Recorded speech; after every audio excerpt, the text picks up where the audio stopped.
BSNL बना जियो का बाप। एयरटेल और जियो की होगी अब छुट्टी। भारत ने उठाया बड़ा कदम, हिल गया पूरा टेलीकॉम सेक्टर। 140 करोड़ भारतीयों को फ्री में इंटरनेट देने की हुई बड़ी प्लानिंग। अब इंटरनेट दुनिया का बदल जाएगा पूरा नक्शा।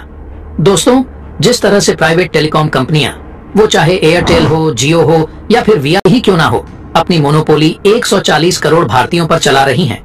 जब चाहे इंटरनेट का दाम बढ़ा देती है, जिसकी वजह से आम जनता पूरी तरह से टूट चुकी है।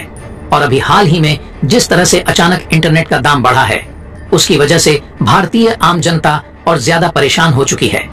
और ये टेलीकॉम कंपनियों ने लोगों को इस तरह अपने जाल में फंसा रखा है कि उस जाल से निकलना लोगों के लिए नामुमकिन हो चुका है।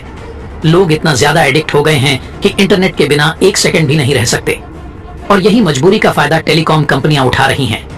लेकिन अब इन प्राइवेट टेलीकॉम कंपनियों को मार्केट से छुट्टी करने के लिए भारत की सरकारी टेलीकॉम कंपनी, जिसका नाम है बीएसएनएल, मैदान में कूद पड़ी है। अब यहाँ पर सबसे बड़ा सवाल ये है कि क्या भारत के बीएसएनएल में है दम?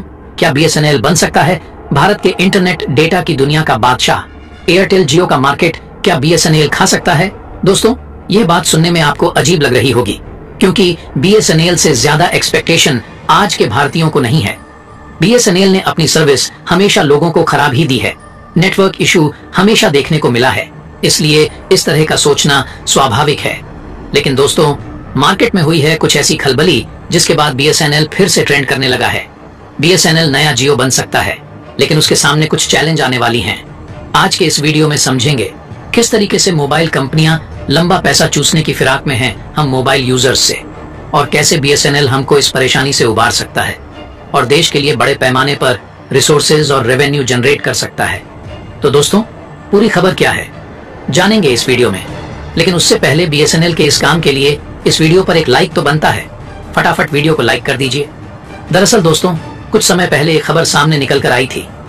आपने सुनी होगी, भारत की प्रमुख टेलीकॉम कंपनियां एयरटेल, जियो और वीआई जो अपना अच्छा खासा फीस लेते थे, जो टैरिफ लेते थे, उसे बढ़ा दिया था।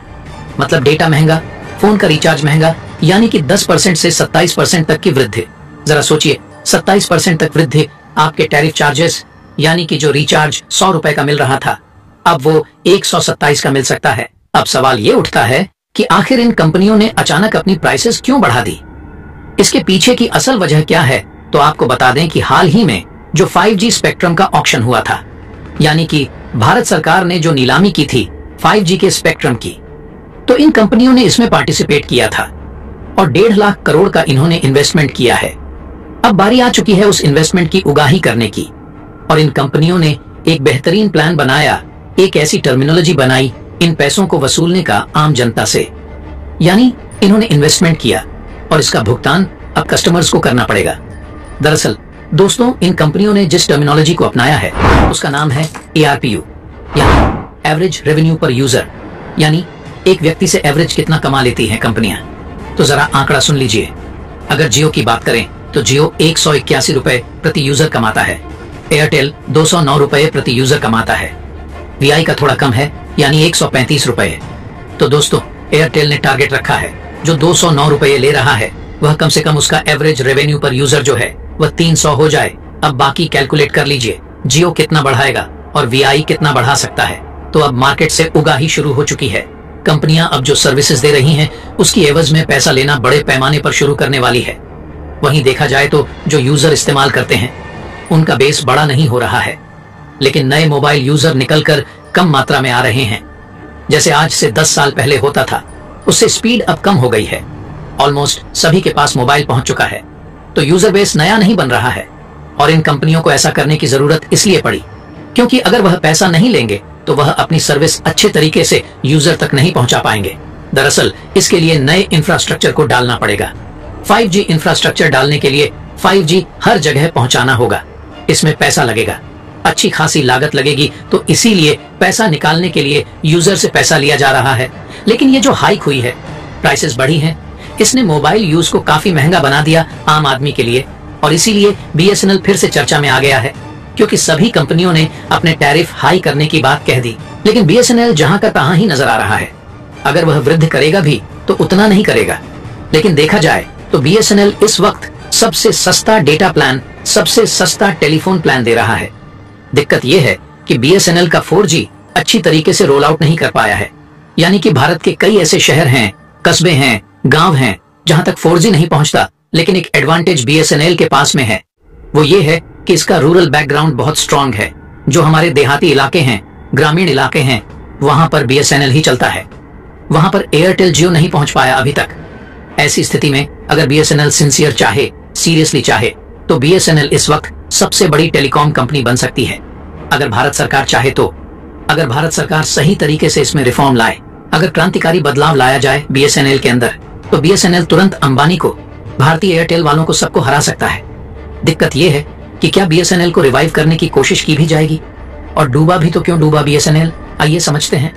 दोस्तों, बीएसएनएल सबसे पहले शुरू होने वाले टेलीकम्युनिकेशन एजेंसीज में से एक है। यह 1 अक्टूबर 2000 में लॉन्च हुआ था। 2000 से लेकर 2009 तक बीएसएनएल का बूम था। सन 2009 में नई नई कंपनी आनी शुरू हुई। उन्होंने बेहतर कस्टमर सर्विस देने शुरू किए। कस्टमर्स के फोन को अगर कुछ प्रॉब्लम आ जाए तो जल्द उठाया करती थी। प्राइवेट कंपनियां जल्दी इंस्टॉलेशन करवाती थीं। रिपेयर का काम आता तो भी ठीक करती थी और सारा कुछ एकदम जल्दी करके देती थी, तो इसीलिए पॉपुलर होने लगी। सारी प्राइवेट कंपनी, इनकी स्पीड अच्छी थी, कॉल ड्रॉप कम होते थे। और जब 2009 के बाद इंटरनेट बूम आने लगा भारत के अंदर, उसके बाद में ये सारी कंपनियों ने अपनी स्पीड बढ़ा दी, जबकि बीएसएनएल अपनी स्पीड नहीं बढ़ा पाया था। वीडियो उसमें बफर होते ही रहते थे, गोल गोल चक्कर घूमते रहता था, वीडियो आगे नहीं बढ़ता था। अभी भी कई जगह ऐसा सिचुएशन है जहां बीएसएनएल की स्पीड बेहद स्लो है, जबकि इंडिया में 5G तक रोल आउट हो चुका है।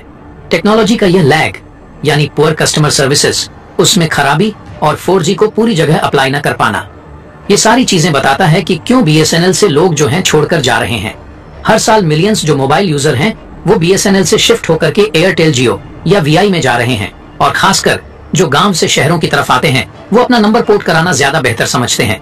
गांव में देखा जाए तो बीएसएनएल की बहुत ज्यादा अच्छी अप्रोच है, रीच है, स्पीड उतनी नहीं आती, लेकिन वहां बीएसएनएल ही काम करता है। ऐसे कई इलाके अब बीएसएनएल ने प्लान किया है कि सन 2024 तक सभी तक वह 4G स्पीड पहुंचा देगा और 2025 तक वह 5 पहुंचाने की कोशिश करेगा। अगर ऐसा होता है और इसमें खरा उतरता बीएसएनएल, तो डेफिनेटली लोग बीएसएनएल की तरफ शिफ्ट हो सकते हैं।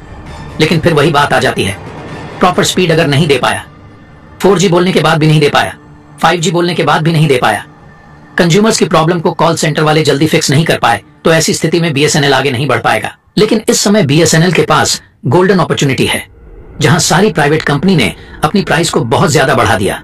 लोगों को ज्यादा डेटा इस्तेमाल करने की आदत पड़ चुकी है, तो उन्हें ज्यादा पैसा खर्च करना पड़ेगा, यानी लोग काफी दिक्कत में हैं।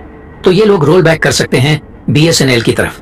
और अब बीएसएनएल ये अच्छी तरह से जान चुका है कि इंटरनेट की दुनिया में कैसे भूचाल लाना है, इसलिए बीएसएनएल अब बड़े लेवल पर 4G टावर लगाना शुरू कर चुका है। ऑलमोस्ट ये काम अब कंप्लीट ही होने वाला है। इससे देश के बड़े एरिया तक बीएसएनएल का 4G नेटवर्क पहुंचने की राह आसान हो जाएगी। खास बात है कि बीएसएनएल जहां भी अपने नेटवर्क को अपग्रेड कर रही है, उसे भविष्य में 5G में बदलना आसान होगा। बीएसएनएल उन ग्रामीण इलाकों में 4G सर्विसेज को पहुंचाना चाहती है जहां किसी और कंपनी की सर्विस नहीं पहुंची है। मकसद उन इलाकों तक कनेक्टिविटी पहुंचाना है जो सुविधाओं से पीछे हैं, जो यूजर्स अभी 2G और 3G नेटवर्क से जुड़े हैं, उन्हें 4G नेटवर्क पर लाया जाएगा। अगर बीएसएनएल ने जो प्लान बनाकर रखा है, पूरे भारत भर में कोई भी ऐसा इलाका न बचे जहां बीएसएनएल मौजूद हो और 4G न मिले। अगर यह करने में कामयाब हो गया बीएसएनएल, तो बीएसएनएल हिट हो सकता है। अगर गवर्नमेंट ने फाइनेंशियल सपोर्ट अच्छे से कर दिया तो डेफिनेटली बीएसएनएल उभर सकता है।